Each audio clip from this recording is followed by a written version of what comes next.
Welcome to the next in our series of insurance interviews. I'm delighted to be joined today by Moses Ojeisekhoba, the head of the reinsurance business at Swiss Re.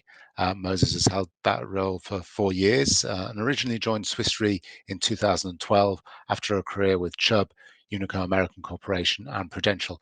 Moses, welcome and thank you very much for joining us. Thank you very much, Oliver. Well, Moses, it's been a very busy year in reinsurance. There's been an awful lot of claims coming out of coronavirus and COVID-19, and it's been a fairly active natural catastrophe season with some hurricanes and wildfires in the States. And now we're heading into the crucial 1st of January reinsurance contract renewal season. So what's your overview of the market? How are things looking at the moment? Yeah, I think, I think, Oliver, thanks for the question. I mean, as you mentioned, right, a lot's happened already this year.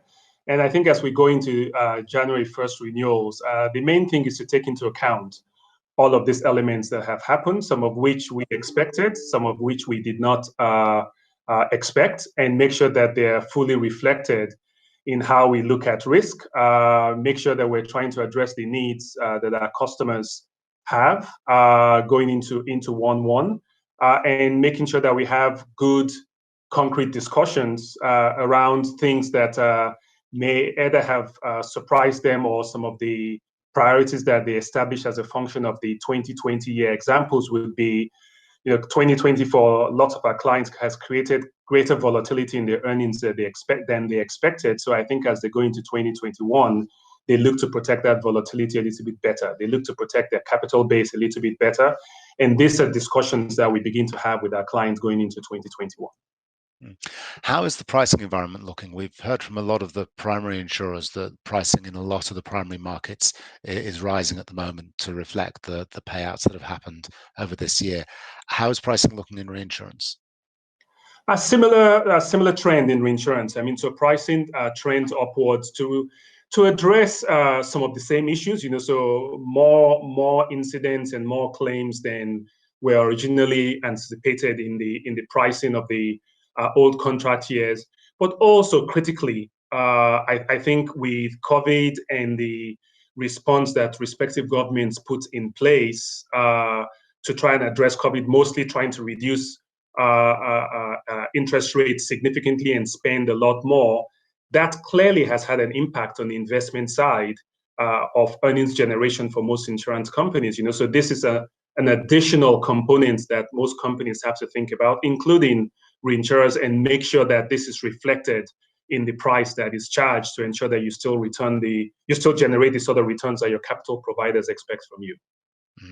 And is it clear to you as you go into the 1/1 renewals exactly how big the exposure to COVID-19 is and what the potential final bill could be?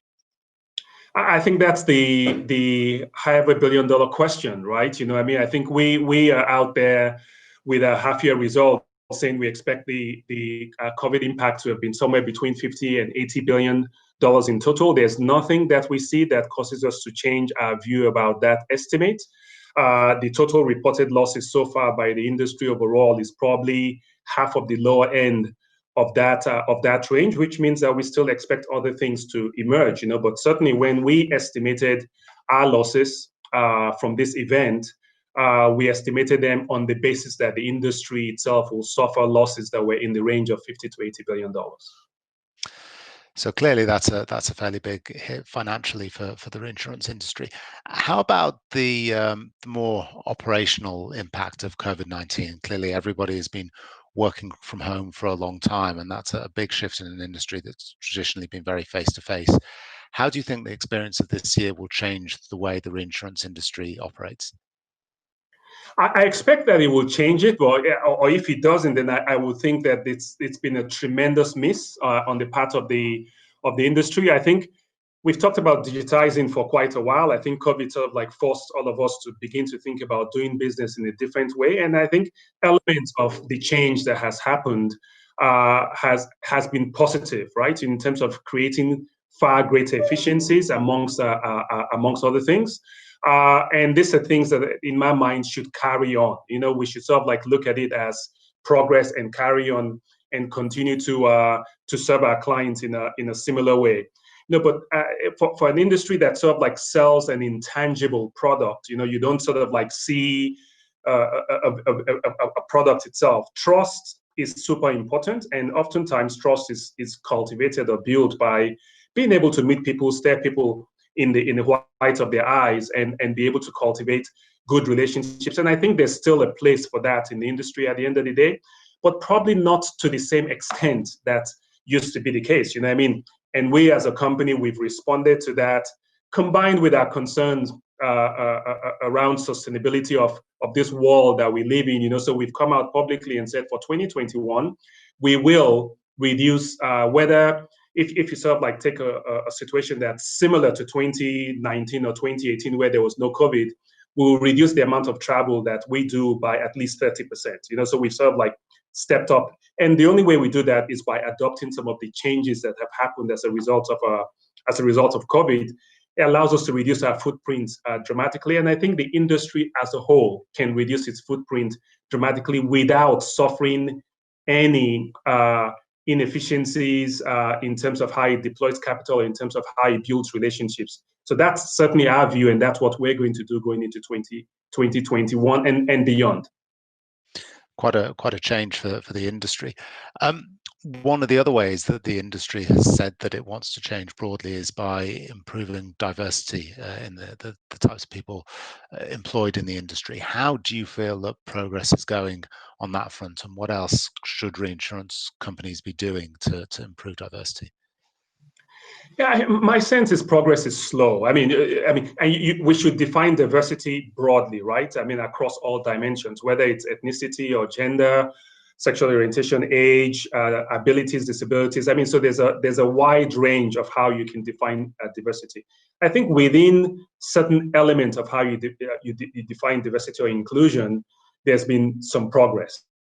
And progress generally has been made where, in my mind, where you've established sort of like goals, or you've established KPIs, and also made sure that remuneration aligns with the establishment of those KPIs. You know, and there you've seen attitudes and elements change. For some of the other areas where KPIs haven't been defined, or you haven't tied it to compensation or remuneration, you haven't seen a similar amount of change, or we talk about it at a fairly superficial level, certainly from in terms of how I would look at it. And I think unless you begin to sort of like take risk as an industry, which means you want to change things, some people are not going to be happy about it, it creates an element of disruption, you don't really effect change unless you put those things in place. And in my mind, I think the new world that we get into allows us to tackle certain things. You know, so if you're working virtually, some of the excuses that were put up, you know, if you were a new mother and had to work part-time, or if you were older and your mobility was mitigated somehow, you had certain abilities, some of those should clearly disappear, amongst other things. And I think when it comes to things like race or ethnicity, I think here again, I think as an industry, we just simply need to say what we have today isn't good enough, and we need to establish certain goals for ourselves and make sure we measure ourselves against those goals, and that those goals are sort of like compensation relevant. So it's got to absolutely be tied to metrics. Without it, no change happens. I think we all know that. Yeah. Moses, the last thing I wanted to ask you about was the future in reinsurance and the issue of the protection gap, the amount of risk in the world that's not covered by insurance. How do you think the industry can help to close that in areas where we've seen this year, such as pandemics or large cyber attacks? Yeah, I think each time you have significant events, you know, as COVID has shown us, it sort of like reveals this underbelly of society that is not protected. And I think that we cannot be satisfied with that as an industry and as society as a whole. I think there are clearly ways in which we can make improvements, because when you look at the reasons why people are not insured, it generally falls into 3 or 4 key categories. One is affordability. Another deals with access, you know, so how you distribute products. A third one deals with people's understanding of some of these products themselves.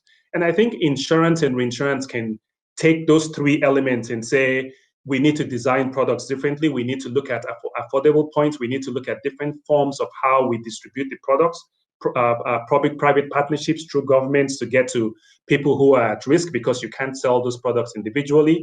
Those are creative ways. And we experiment with lots of this at Swiss Re, so through iptiQ, sort of like a digital platform, we can deliver products to broad range of people, or through our practices with a public sector solutions practice where we work with government. We can also deliver products, but we need to do this at scale across the entire industry. But to me, this is super important, because if ultimately you continue to see events happen and the proportion of those events that are insured continue to diminish because the protection gap continues to increase, at some point someone will question the validity of the industry as a whole, or other alternatives will step in to close that gap. And I think that would be a pity. And I think the industry clearly has the resources and the wherewithal to be able to close that gap itself. A real challenge for the future there. Moses Ojeisekhoba, thank you very much for joining us. Thank you very much, Oliver.